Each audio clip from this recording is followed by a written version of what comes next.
สบายดีที่ไฟแดงพลเคียงยามแรงนะพี่น้องมื้อนี้มันตอนแรกของวันที่14เดือน3ปี2025เนาะกงกับมื้อวันศุกร์ขึ้น1ค่ำนะพี่น้องไฟแดงพลเคียงเวลา6:05 นาทีเป็นโมงเลิกการเนาะเป็นไฟเดย์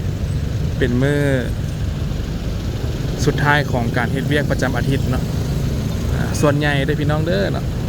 ส่วนน้อยที่ว่าเฮ็ดเวียกฮอดวันเสาร์ต่อ1อาทิตย์เนาะเฮ็ดเวียก6มื้อต่อ1อาทิตย์ซั่นดอก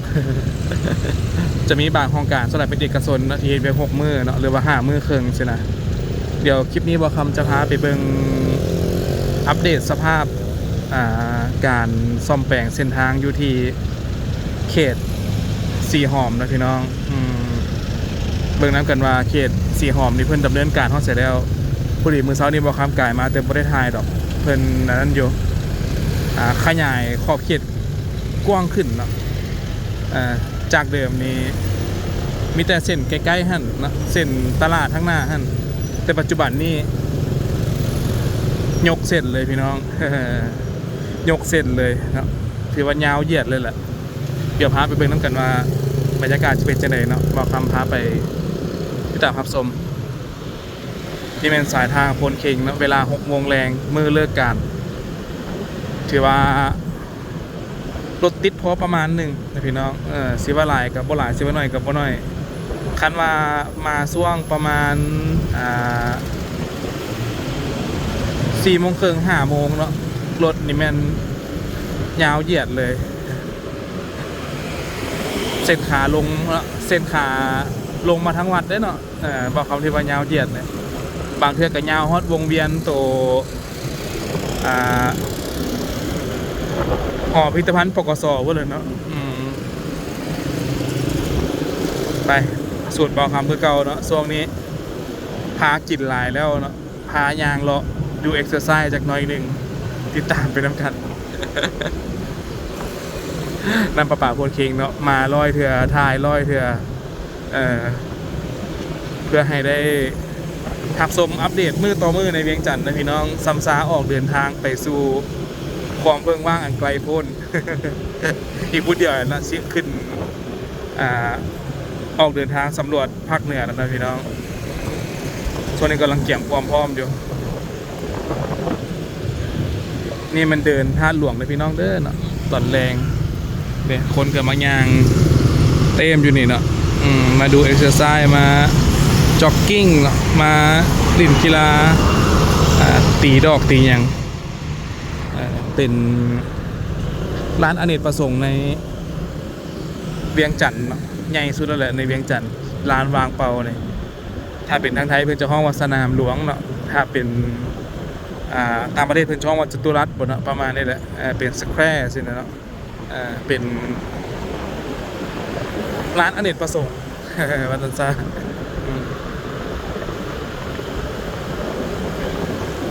นี่ก็ถือว่าเป็นมื้อหนึ่งที่อากาศร้อนเอานะพี่น้องบ้านนี้ฝนสิตกกับบ่ตกบ่บ่เนาะอีหยังบ้านนี้ก็เลยคึมอยู่หั่นเย็นน้อยนึงอยู่แล้วก็ถือว่าจบข่าวไปเนาะถือว่ากินแห้วเนาะเวียงจันทร์ฝนบ่ตกสงสัยคนคนบ่นบ่ให้ตกหลายเนาะสาบอกเขาอยากให้ตกเนาะอยากให้ฝนทำดอกบักม่วงสินะ อยากให้ใบไม้เขียวงามพะนะเนาะหลังจากที่บ่มีฝนมาดนแล้วเนาะ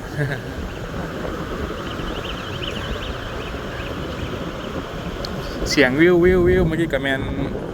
โครงสร้างของ BRT นะพี่น้องเนาะหรือว่า Bus Rapid Transit แหละที่เพิ่น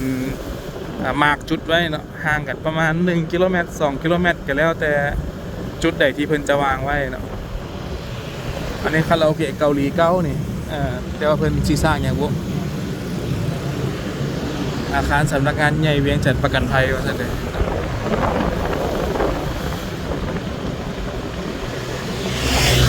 ประตูใส่ยามแรงคุณเล่นเนาะอยู่สุดๆไปปลายเพิ่นแหละ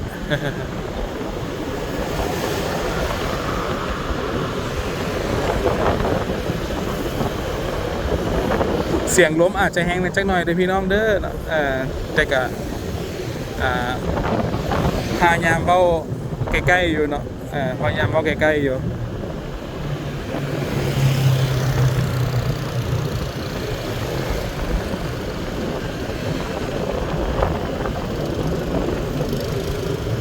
ไปฮอดประตูไซเลยบ่คำที่ตัดภาพไปที่สีหอมเลยเนาะถ่ายบรรยากาศคือเก่าให้ได้เบิ่งน้ำกันก่อนเนาะมาลอยเถื่อถ่ายลอยเถื่อคือว่าคำบอลนี่แหละเอาจะคอยสโลอยู่บนนี้ซะเนาะให้พี่น้องได้เห็นว่าสถานี BRT ของเราเป็นจังไดเนาะนี่แหละบัส Rapid Transit เนาะสถานีเสื่อมต่อรถเมล์ด่วนสื่อสถานีโพนสะอาดสเตชันนะพี่น้องถามว่าลบฝนได้บ่ก็ต้องรุ่นน้ำกันเนาะว่าสิเป็นจังไดเวลาฝนตกแต่ซาบาวคำเบิ่งเหลือคือสิลบฝนบ่ได้นะพี่น้องเนื่องจากว่าหลังคานี่มันมีความกว้างหน่อยเพราะเรากระสูงเนาะใครเป็นบ่เฮ็ดแนวบังฝนใจเติมได้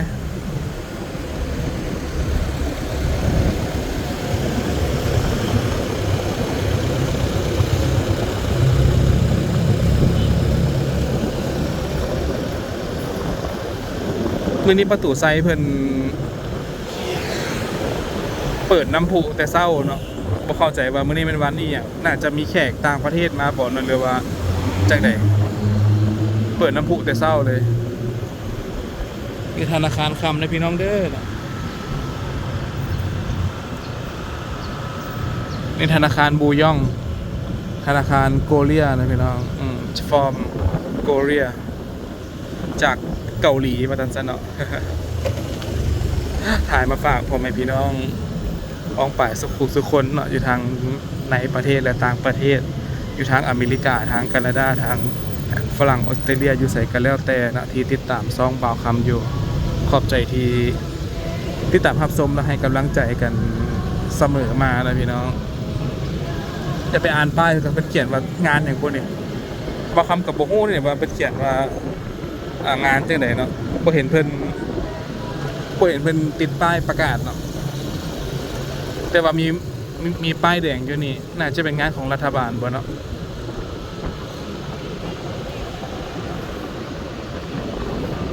โอ้เพิ่นเขียนใช่ว่านี่หยังวันสร้างตั้งพรรคประชาชนปฏิวัติลาวครบรอบ70 ปีแล้วพี่น้องเนาะวันที่15 มีนา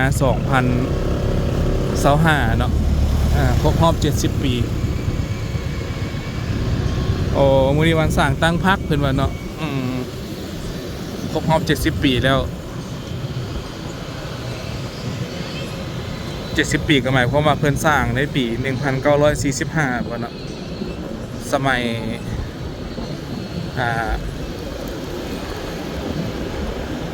พอตู้บ่าวคำเกิดพุ่นเลยเนาะ70 ปีก่อน15 มีนา 1945เนาะปัจจุบันนี่ก็15 มีนา 2025แล้วเด้แม่นบ่เนาะบัดนี้ ไปสีหอนกันพี่น้องเนาะตัดคลิปไปเพราะอลังขบถแล้วเนาะพากินหลายอันละหยุดมาเลาะก่อนหรือจะไปกินใหม่ พอกันเนาะไปตอนนี้บอกคำกับมาฮอดแยกกล่องละครลำแล้วนะพี่น้องแต่เลี้ยวซ้ายเนี่ยพี่บอกให้ไปแล้วเนาะเพราะมันเปลี่ยนเส้นทางขาลองถ้าเลี้ยวขวาเนี่ยก็ไปทางทวนคำเนาะไปซื้อกันเป็นห้องไว้อีกอย่างกระทรวงพลังงานและบ่อแห่เก่าบ่เนาะ บ่คำกับบ่จืดดอกเนาะว่าเป็นเพิ่นห้องว่าจังได๋ได้ยินว่าสั้นๆเนาะ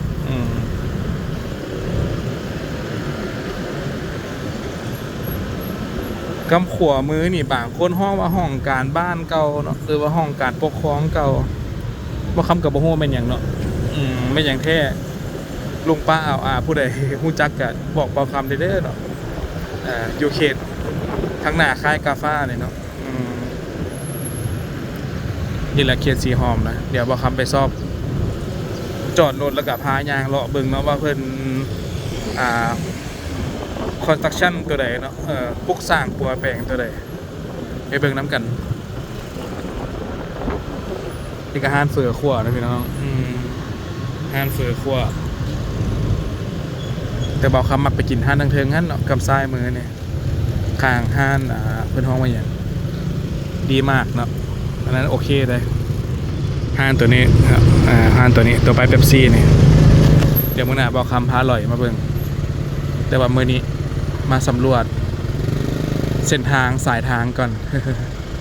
ว่าเวลาเพิ่นปัวแปลงนี่แม่ค้าไม่ขายไปอยู่ทางใดหรือว่ายังมีคน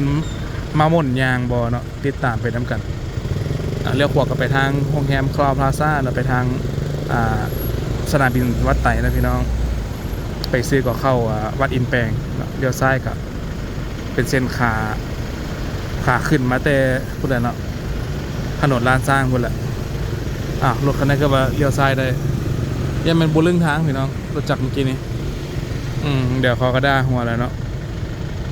คันตำรวจบ่ไล่เลยบ่เห็นตำรวจตอนนี้ที่จริงตำรวจอยู่นี่เต็มนะนี่พี่น้องน่าจะเป็นโมงเพื่อนโบอยู่บอกพักเรียกบ่ละโมงนี่ตอนนี้ก็6:22 นาทีนะ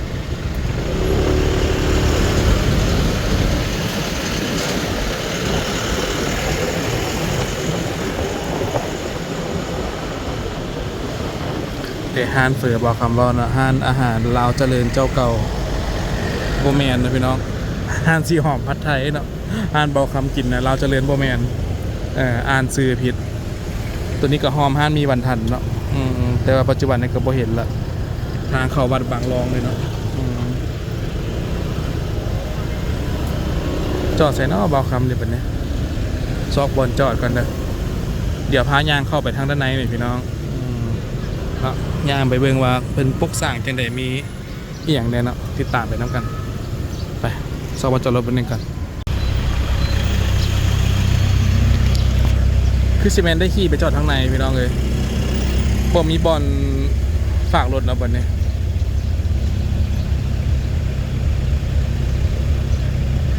อันนี้ก็จะสิออกสิเข้าเนาะ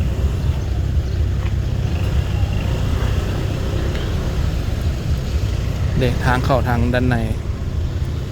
เริ่มวางท่อนะพี่น้องอยู่หน้าลอตเตอรี่เนาะเริ่มวางท่อรถกำลังเฮ็ดเวียกอยู่รถก็ได้รถเพิ่นห้องว่าอย่างเอ็กเวนเตอร์สิบ่เนาะหรือว่ารถโจ๊กบ่พอคำกับบริฮู้ปานใดเลยพี่น้องภาษาอังกฤษประเภทรถเนี่ยเนาะรถกระบะรถปิกอัพนี่ก็พอฮู้อยู่เนาะเนี่ยเอาไปทางไหนรถคันนี้รุ่นเบิ่งเนาะว่าเพิ่นสิไปทางไหนสิจอดนี่บ่เลยสิไปซื้อแล้วจังได๋นี่คือสิแม่นถอยแบบนี้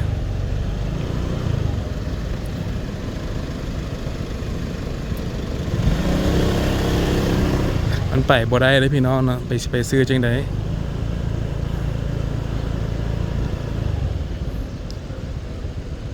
ฮานกะแลมมิเสียฮานซาลาเปาฮานมีเกี๊ยวฮานมีอย่างก็ฮานขนมบ้าบินอยู่นี่เดี๋ยวข้ามไปซื้อกะแลมก่อนซะเนาะเพราะว่าเริ่มหิวข้าวแล้วเริ่มหิวน้ำจอดรถก่อนพี่น้องแล้วพายางเลาะเติมแล้วแวะซื้อน้ำซาพี่น้องนางกินหน่อยนึงเกือบบรอด นี่เป็นสภาพเส้นทางที่เพิ่นปรับปรุงหน่อยน้องฟุตบาทกำขวดมือนี่ได้ขุดเข้าเนาะกำซ้ายนี่บ่ได้ขุดนี่แม่นสีหอมพี่น้องเลยเนาะสีหอมในวันที่14 เดือน 3 ปี 2025เนาะนี่ห้างขายขนมบ้าบินแต่ว่าเบิดแล้วเนาะบ่เห็นขนมเบิดแล้วไปย่างรอได้หนึ่งเนาะกระเทินได้มาละ น้ำสาแดงกระจอกหนึ่งเริ่มต้น 12,000นะพี่น้องมัน$0.5เนาะหรือว่า50 เซนต์นี่นี่มันห้านขายแหนมเนืองเนาะห้านขายแหนมเนือง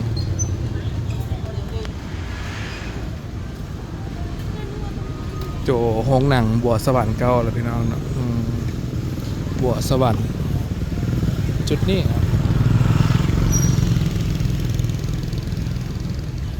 ปัจจุบันนี้ก็เป็นร้านเป็นเดินแล้วเนาะเป็นร้านเป็นเดินในห้างขายบักไม้ในตำนานเปิดตลอด24 ชั่วโมงเนาะยานทุเรียนยามบักม่วงกับยูนี่ก็มีครบเนาะกำลังต่อทออยู่ที่เห็นอย่างบนนี้อบทออยู่เนาะเครื่องอบทอ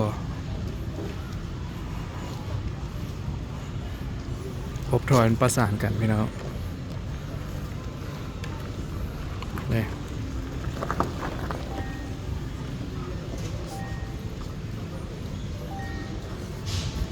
กระบอกโฮมไอเดียเนาะปัจจุบันเป็นวอล์กแมนเนี่ยเพิ่นเป็นโฮมไอเดียเป็นเขียนใช่เนาะเพิ่นเขียนใช้เธอเป็นโฮมไอเดียเนี่ยมีการวางทอ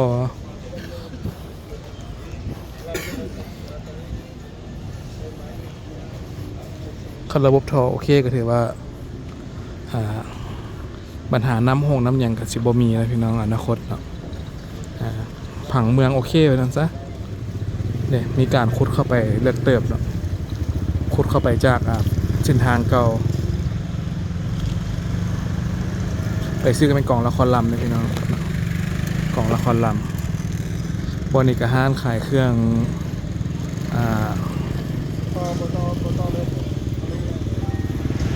ห้านขายเครื่องยี่ห้อมีเนาะยี่ห้อเมลกาตัวนี้อันนี้ทางไปวัดองค์ตื้อพี่น้องเนาะขึ้นเทิงในทางวัดองค์ตื้อเนาะเนี่ยปัจจุบันเนี่ยนะคือว่าเส้นทางเป็นการเลขบวกเลยเนาะที่เพิ่นปรับปรุงเนี่ยนะแต่ว่าเสร็จมาแต่อันนั้นจะนั่นนึงเนาะเสร็จมาแต่วัดองค์ตื้อนี่จะบ่ยาวปานใดแต่ว่าเสร็จมาแต่โตมินิบิ๊กซีเมื่อกี้นี้เป็นฮอตฮอลล์วัฒนธรรมนี่ถือว่าเป็นเส้นยาวเนาะถ้าจะเทียบนี่ประมาณ1 กิโลเมตรพุ่นละเนาะประมาณ1 กิโลเมตรพุ่นละเดี๋ยวห้ามขายกระเล่มนะขายกระเล่มขายทุเรียนก็ดูการทุเรียนพี่น้อง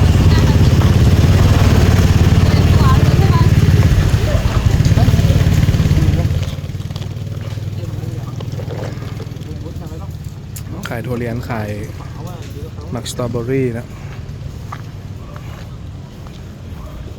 โอ้ทุเรียนหลายเท่าไหร่บาทพี่น้อง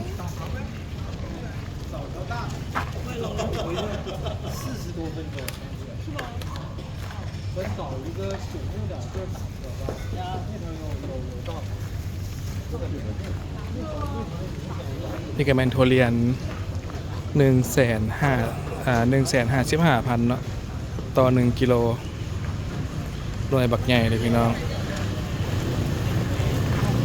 หน่วยบักใหญ่บักเก็ดเอฟเลยหน่วยใหญ่บัวใหญ่เนาะปอกสดๆปอกสดๆบัวใหญ่ๆของแท้อีหลีนะจุดนี้บักไม้สดกับประมาณ20,000เป็นมักเมลอนมักมี่นะบักม่วงสินะ20,000โอ้มาฤดูกาลนี่บักไม้หลายอีหลีพี่น้องเต็มโต๊ะนะนี่บักม่วงก็มีบักภูบักพางก็มีนะ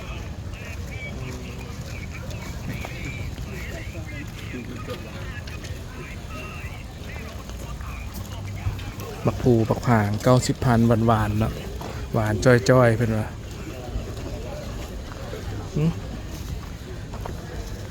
เขตนี้หนีทอประเทศแล้วพี่น้องเนาะเขตนี้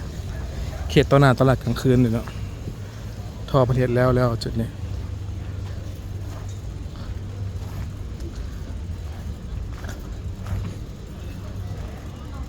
บริษัทไตเจียงเส้นเนาะสายผู้หลวงก่อสร้าง เป็นภาษาเวียดนามนะพี่น้องไต้เจียงเซิน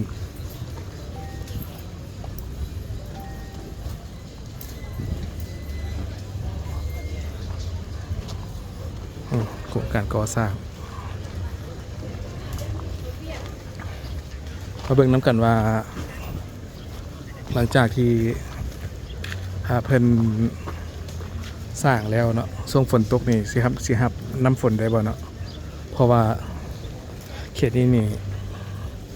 ใส่น้ำหลายนะพี่น้องน้ำธรรมดากับน้ำธรรมชาติจะรวมกันนี่ท่อนะ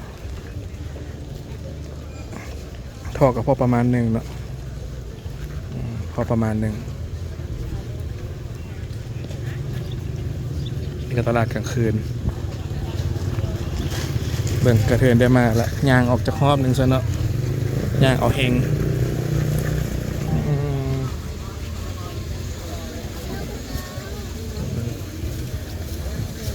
มาร้อยเถื่อถ่ายร้อยเถื่อนะพี่น้องตลาดกลางคืนนี่กันเลย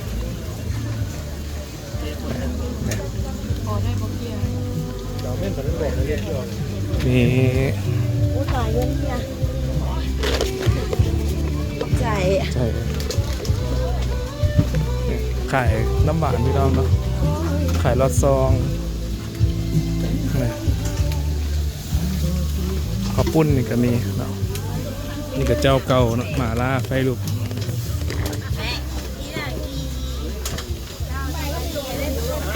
เจ้าเก่าเจ้าดังเนาะบุลุกบ่เอาเงินจะลุกแหงพดเนาะจะลุกแหงพด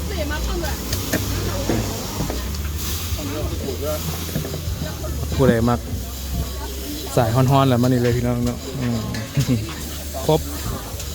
คนลิ่นไฟเนาะยังไงคนลิ่นไฟ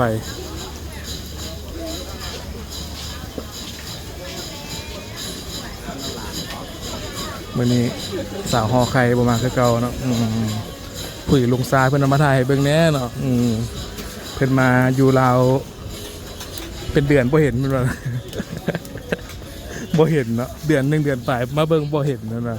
อยากเห็นซื้อดอกว่าเป็นจังได๋เนาะสาวหอไข่นี่เขาคือซ่ากันหลายแท้เพิ่นว่าบอกคำเลยเห็นหลายเทื่อแล้วเนาะบอกคำนะแต่กระเทือนได้มาย่างดินกันเลยอยากถ่ายให้ได้เบิ่งน้ำกันใช่ไหมประมาณของกินกระหลายไม่น้องเนาะผู้ใดอยากมาซื้อมาซีมกับเซินเนาะเปิดตั้งแต่4-5 โมงเนาะจนฮอด12 โมงกลางคืนเนาะแต่12 โมงนี่ห้างกับ10 บ่หลายแล้วเนาะ12 โมงกลางคืนหลักๆก็แม่น5 โมง 8 โมงเนาะห้างจะเต็มเนี่ยฝรั่งมันก็ซื้อบักไม้บักตอกอย่างนี้เนาะ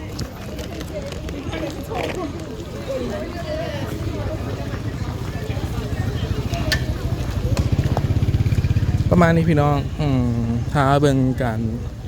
ก่อสร้างเนาะการบุกเบิกอยู่บริเวณใจกลางเวียงจันทน์บ้านเฮาเนาะอยู่โรงแรมอนุโฮเทลเนาะผู้ใดอยากมาพักก็มาได้พี่น้องราคาเดี๋ยวบ่ฮู้เนาะถือว่ายากลงมาก็เป็นตลาดเลยนี่ลงมานี่นะอนุโฮเทล Open 24 hour เนาะ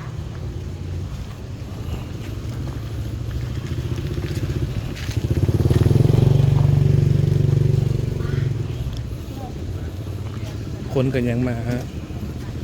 จับใจใส่สอยเต็มเลยพี่น้องเด้อเนาะแปลงทางกับบสนเนาะ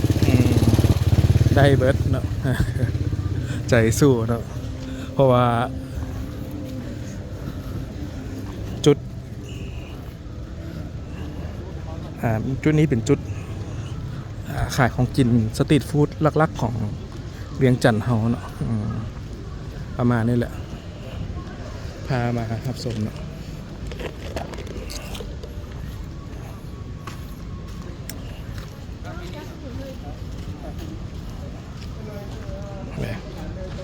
วางสายส่งคนต่อท่อกันอยู่โฮงหนังเวียงสมัยโฮงหนังแสงล้าวเนาะกำนั้นกำนี้กับโฮงหนังบัวสวรรค์แต่ว่าบัวสวรรค์เพิ่นมากได้หลายปีแล้วพี่น้อง เรียกว่าเป็น10 ปีพุ่นแหละสาบ่คำจือได้เนาะเฮ็ดเป็นลานวางเป้าเฮ็ดบ่อนจอดรถเนาะแหนมเนืองคนก็ยังแน่นคือเก่าเนาะแหนมเนืองในตำนานคนยังแน่นคือเก่ามาเบิ่งนำกันว่าอีก2 เดือนนี้เพิ่นจะสร้างแล้วบ่นะพี่น้องจะเฮ็ดให้มันแล้วบ่ติดตามนำกัน เดี๋ยวบ่คำพามาอัปเดตเรื่อยๆเนาะพบกันในคลิปหน้าเนาะสำหรับคลิปนี้ก็ขอบใจที่พี่น้องที่เสียสละเวลามีค่ากับมารับชมพี่น้องเด้อบ๊ายบายโชคดีพี่น้องที่นี่เวียงจันทน์เนาะเขตสีหอมวันที่14 เดือน 3 ปี 2025 เวลา 7 โมงแรงเนาะบ๊ายบาย